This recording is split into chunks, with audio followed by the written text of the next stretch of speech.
Hello and welcome back to Teaching with Kaya. My name is Kaya. If you're new here, I want to welcome you. Thank you so much for tuning in today.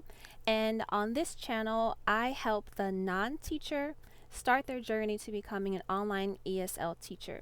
So what is a non-teacher? It's someone like me who does not have a background in education, but you want to get started teaching English online. So if that's you, please keep watching.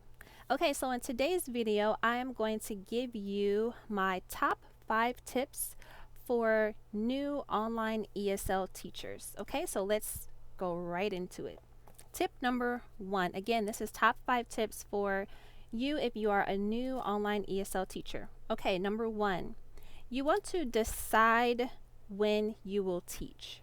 Okay, like you want to know exactly what hours you are available during the week, whether it's Monday through Friday, or if it's 7 days a week. There are some teachers, they teach every day. I'm not one of those teachers, but it's an option.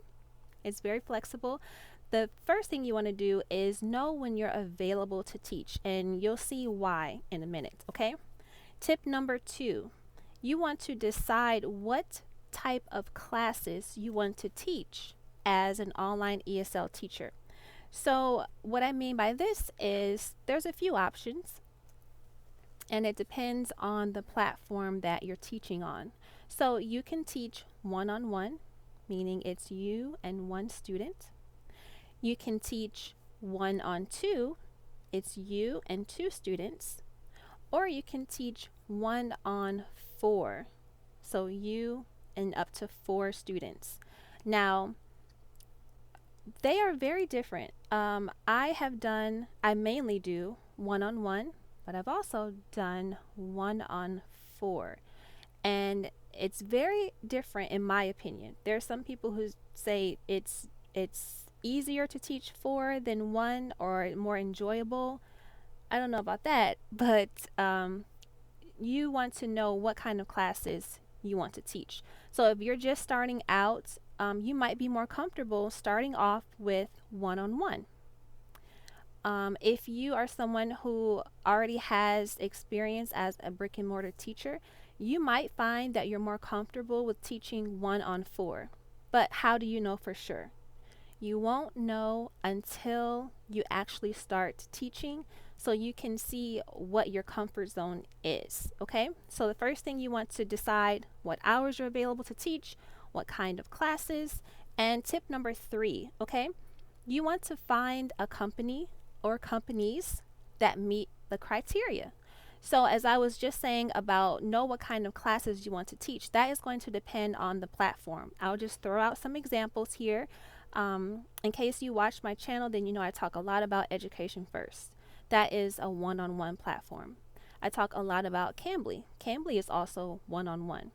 But I also work for QKids, and QKids is a group platform, so it's 1-on-4 potentially.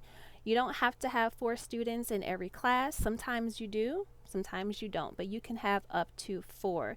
So again, the type of class is going to depend on the platform that you're teaching on, okay?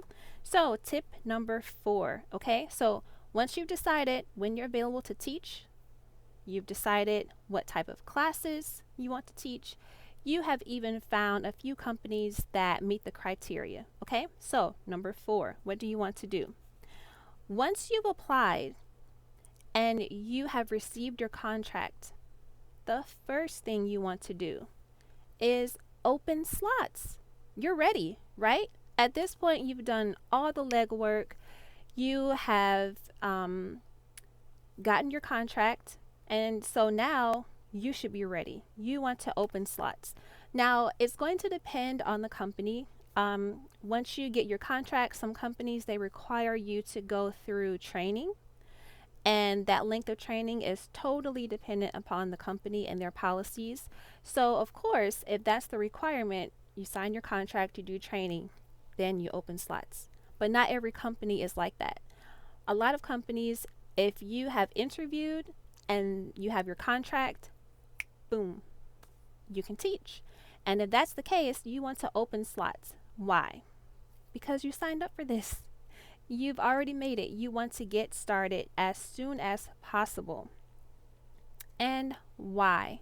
That brings me to tip number 5. Why do you want to open your slides as soon as possible? Well, I'll give you an example. GOGOKID. GOGOKID is another company that I have a contract with. And with GOGOKID, which is one-on-one, by the way, but with GOGOKID, it is parent booked. So what does that mean? That means that once you get hired and you sign your contract with them, you will create your profile. On your profile, you will also do a profile video.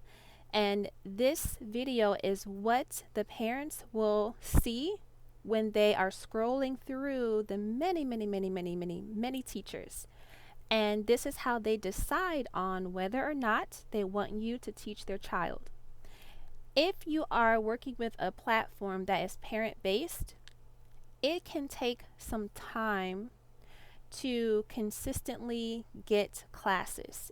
You may have a slow start. It may be slow at first because you're in competition with a lot of teachers. Okay, so tip number 5 is you want to keep a consistent schedule. And this ties into tip number 1. Remember, I said the first thing, decide when you're available to teach. And this is why. By the time you sign your contract, you don't want to have to figure out, okay, these are the times that I can teach. Okay, well, I have to take my kids to school. I have to go work this job, or I have these appointments, or I have all this set up. You don't want to have to go through that. Okay, you want to already know when you're available. So when you sign your contract, bam, open your slots and keep them open. Okay, most companies prefer that you open your schedule a few weeks in advance. So like today is July 14th. So it would be ideal if you could open your schedule from now until the end of July or even the first week of August, especially if the platform is parent booked, because they want to see that you're available consistently to teach their child. And like I said, if it is parent booked, it may be a slow build-up because you're in competition with a lot of other teachers. So the faster you can know when you're available to teach, the further out you have your schedule open, that gives you a better chance of being booked and being able to build up regular students. And when you have regular students, or just students period, then that is how you start earning a consistent income. Your income is going to be based on your schedule, and your schedule is based on the hours and the days and the times that you are available to teach. So if you see my board here, I keep this board.